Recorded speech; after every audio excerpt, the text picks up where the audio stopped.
व्याकरण की परीक्षा है 31 जनवरी को, तो आप सब लोग निश्चित रूप से तैयारी कर रहे होंगे। और जो 1-2 दिन हमने प्रश्न पूछा उसके माध्यम से आपने उत्तर बताए, उससे बहुत ही मैं तो आशान्वित हुई हूँ कि आप सबको अच्छा लग रहा है और सब ने मन से पढ़ना शुरू किया है। इच्छा है कि हम अच्छे से संस्कृत का ज्ञान प्राप्त करें। तो 1-2 प्रश्न इसमें भी करना चाहूँगी। चलिएगा। नयनम, नयनम माने होता है नेत्र। नयनम शब्द का विग्रह कीजिए और नयनम शब्द कैसे बना, किस सूत्र के द्वारा बना, ये जिसके ज्ञान में हो हाथ उठाएंगे, हैंड रेज करेंगी और फिर आपको स्पॉटलाइट करके अनम्यूट किया जाएगा। चलिए देखें कि किन लोगों ने हैंड रेज किया है। नयनम किसने किया है? मीनाक्षी जी को करें। मनीषा ने कल बहुत सुंदर बताया, यानी अच्छे से पढ़ रही हैं। कई लोगों के हैंड रेज हैं, अच्छा लग रहा है।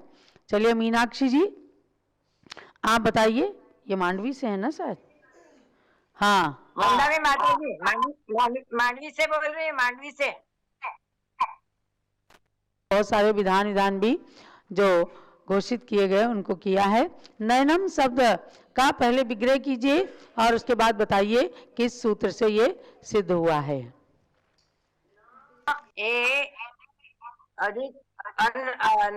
अनम, न ए अनम, अनम। अच्छा चलिए, तो कैसे बना? अनम एक है, देखो। हाँ हाँ, पहले इसका मूल में विग्रह क्या है? ने प्लस अनम। हाँ उसके बाद क्या हुआ?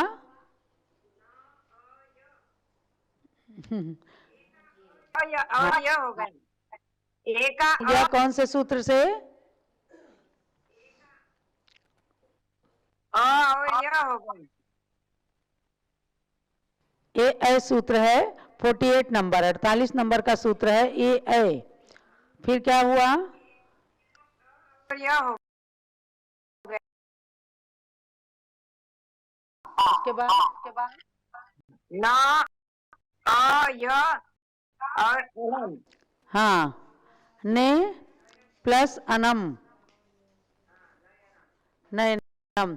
तो अब सबको समझ में आ रहा होगा कि इसका मूल में विग्रह है ने प्लस अनम और उसके बाद ने के ए को ना को हलन कर दिया और ए हो गया, है ना? बात कर दिया और अनम है तो इसकी संधि हो गई, नयनम बन गया।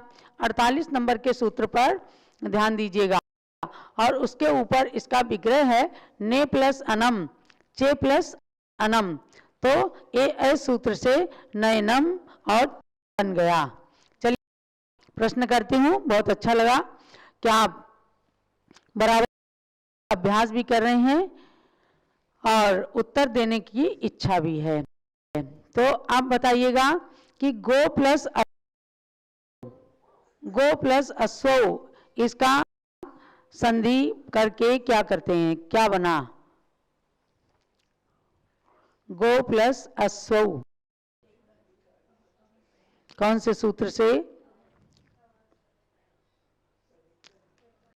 जी जिन्होंने हैंड उनमें से ही किसी को स्पॉटलाइट करें। हैं? अर्चना जी को करिए। कौन है अर्चना जी? चलिए दूसरे को करें। हाँ, कौन से नंबर के सूत्र?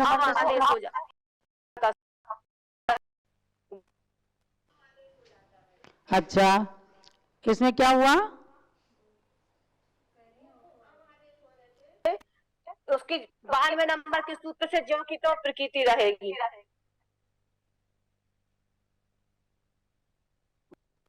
तो हो जाएगा। और फिर क्या होगा? एक बार गवास्व, है ना? आपने समझ लिया है ना? दो तरह से हो जाएगा। तो इसमें अवाह स्वरे सूत्र लगता है गो प्लस असौ।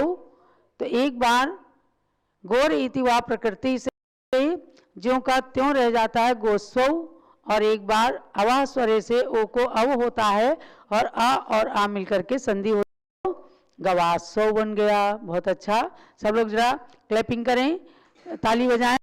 अच्छा अच्छा उत्तर मिल रहा है। तो चलिए समय हो रहा है, आगे एक सूत्र और ले लेते हैं, केवल 2-3 सूत्र मात्र रह गए हैं। तो पेज नंबर 20 पर आइएगा कि अब आपने कल तेत्र और पटोत्र बनाया था। अब आज इसमें विग्रह है देवी प्लस ग्रहम, पटु प्लस हस्तम हस्तः, मातृ प्लस प्लस मुखम, जले प्लस पद्मम, रय प्लस धृति, गो नौ। ये इतने विग्रह किए हैं, यानी कि अलग अलग शब्दों को किया है। अब कैसे ये बनते हैं, क्या बनते हैं, आगे का सूत्र देखें। न व्यंजने स्वराः संदेयाः, न व्यंजने स्वरा न व्यंजनाः संदेयाः। व्यंजने स्वरा संदेयाः। सबसे पहले सूत्रों को भी उच्चारण करने का तरीका होता है। जैसे दो जिसमें बिंदियां हैं, इसको विसर्ग कहते हैं। इस बराबर ह का उच्चारण इसमें आता है, स्वराः संदेयाः। इस प्रकार से पूरा उच्चारण बिल्कुल शुद्ध कीजिए। और जो ऊपर बिंदी होती है उससे म का उच्चारण होता है। तो इन सूत्रों के उच्चारण में भी व्याकरण का प्रयोग होता है। तो न व्यंजने स्वराः संदेया क्या कहता है, आगे आने पर पूर्व स्वरों की संधि नहीं होती है। अब यहाँ पर क्या कहा, तो ग्रहम का जो ग है वो व्यंजन है। तो कहा आगे व्यंजन के आने पर पहले के स्वर में संधि नहीं होती है। तो देवी के बाद ग्र जो है व्यंजन, देवी में ई जो है वो स्वर है, तो पूर्व स्वर की संधि नहीं हुई, यानी ज्यों का त्यों रहा।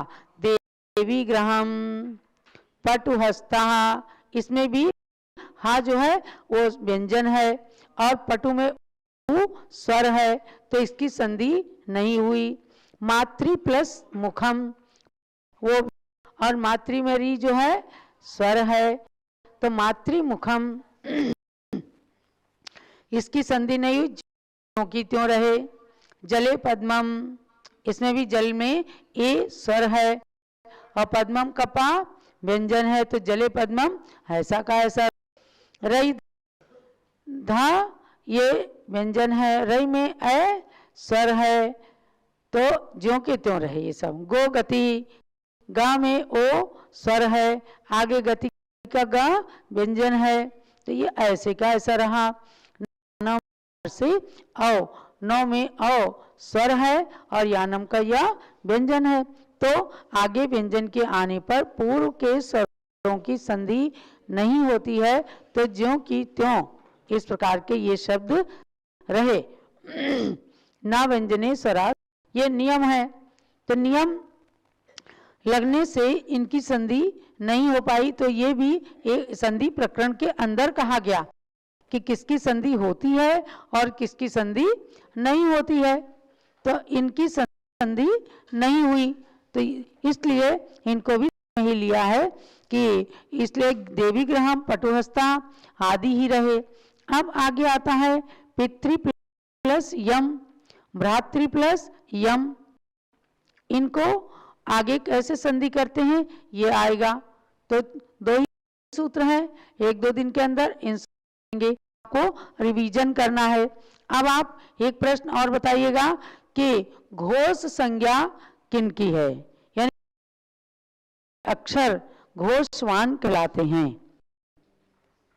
घोषवान कौन कौन से अक्षर कहलाते हैं, जिनको आता हो शीघ्रता से, समय समाप्त हो रहा है, हैंड रेज करें और ये संज्ञा संधि घोषवान शब्द कौन से होते हैं।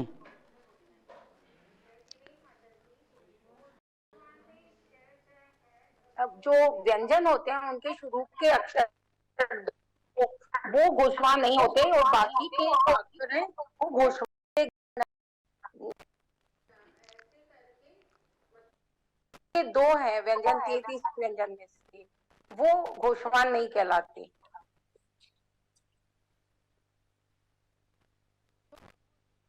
और इनसे बचे जो 3 अक्षर हैं वो घोष कहलाते हैं। ये संज्ञा संधि के अंदर आया है। और क्या चीजें हैं? तो कितने अक्षर घोषवान हैं? ठीक है, 20 अक्षर घोषवान है। बिल्कुल सही सविता जी ने, और तालियां बजाएं। इस प्रकार से आप लोग व्याकरण भी पढ़ रहे हैं और सबने इच्छा व्यक्त की है कि हम सहस नाम स्तोत्र का भी शुद्ध उच्चारण करना सीखें। उसका भी समय आएगा। और अभी तो आप ये पढ़ रहे हैं और 31 जनवरी को सबको परीक्षा देने के लिए तैयार रहना है। 20 प्रश्न होंगे, हर एक प्रश्न के 4 उत्तर, उनमें उत्तर पर आपको टिक करना है और अधिक से अधिक लोग आप व्याकरण की परीक्षा में भाग लेंगे, ऐसी हमें आशा है। अब इसको यहीं पर संपन्न